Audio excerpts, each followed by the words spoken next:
একাদশে ফিরছেন দেশসেরা পেসার, অন্যদিকে কিছুটা অনিশ্চিত নাজমুল শান্ত। সাবেক অধিনায়কের চোটে এবার কপাল খুলতে পারে দীর্ঘ অপেক্ষায় থাকা দুর্দান্ত এক ব্যাটারের।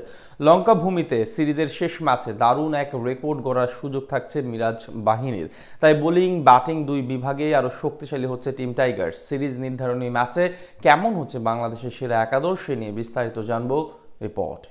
প্রথম ম্যাচের শোচনীয় পরাজয়ের পর গেল দিন লঙ্কানদের বিপক্ষে জয় নিয়েই মাঠ ছেড়েছে টিম টাইগার্স। 16 রানের অবিশ্বাস্য জয়ে ইতিমধ্যেই সিরিজ সমতায় পৌঁছেছে মিরাজ বাহিনী। আগামী 8 তারিখ মাঠে গড়াবে সিরিজের শেষ ম্যাচ। সিরিজ নির্ধারণী এই ম্যাচে যারা জিতবে সিরিজ জয়ীর তকমা উঠবে তাদের কাঁধে। এর আগে লঙ্কানদের মাটিতে 6টি ওয়ানডে সিরিজ খেলেছে টাইগাররা, যেখানে 4টিতেই সিরিজ জিতেছে লঙ্কানরা। বাকি 2 সিরিজের ফলাফল ছিল ড্র। তাই এবার প্রথমবারের মতো লঙ্কা ভূমিতে ওয়ানডে সিরিজ জয়ের রেকর্ড গড়ার সুযোগ থাকছে মিরাজ শান্তদের।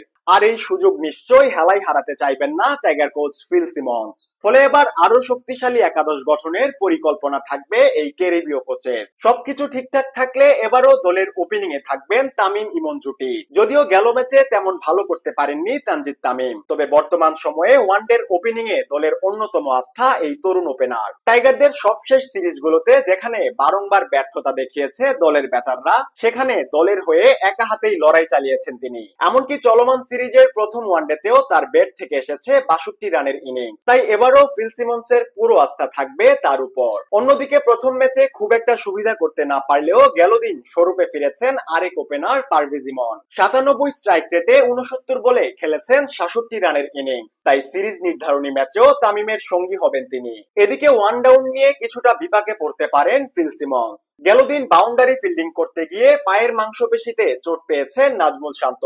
বর্তমানে চিকিৎসাধীন আছেন তিনি। 24 ঘন্টা পর এক্স-রে রিপোর্ট সন্তোষজনক আসলে মাঠে নামতে কোনো বাধা থাকবে না তার। তবে সেটা সম্ভব না হলে ওয়ান ডাউনের জন্য নতুন কাউকে ভাবতে হবে ক্যারিবীয় কোচের। সেক্ষেত্রে সবশেষ বিপিএল এর সর্বোচ্চ রান সংগ্রাহক নাইম শেখি হতে পারেন ফিল সিমন্সের প্রথম পছন্দ।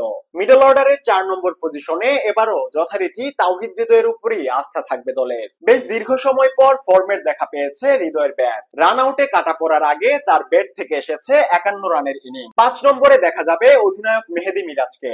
6 নম্বরে থাকবেন শামীম হোসেন পাটোয়ারি। ব্যাটিং এর পাশাপাশি গেল দিন 2.44 ইকোনমির নিয়ন্ত্রিত বোলিং এ একটি উইকেটও পেয়েছেন তিনি। 7 নম্বরের ফিনিশিং রোলের দায়িত্ব থাকবে জাকের আলীর উপর। এদিকে গেল দিন দুর্দান্ত বোলিং এর পাশাপাশি সাকিবের ক্যামিও ইনিংস এর সুবাদে লড়াকু পুঁজি পায় টিম টাইগার্স। তাই এবারও 8 নম্বরে দেখা যাবে পেসার তানজিম সাকিবকে।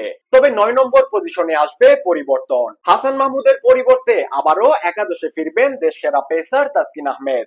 ইনজুরি ম্যানেজমেন্টের কারণে এক ম্যাচ বিশ্রামে ছিলেন তিনি। 10 নম্বর পজিশনে এবারও দেখা মিলবে ম্যাচ জয়ের মূল নায়ক তানভীর ইসলামের। তানভীরের ফাইফারেই জয়ের ধারায় কামব্যাক করেছে টিম টাইগার্স। 11 নম্বরে দেখা যাবে টাইগারদের কাটার মাস্টার মুস্তাফিজুর রহমানকে।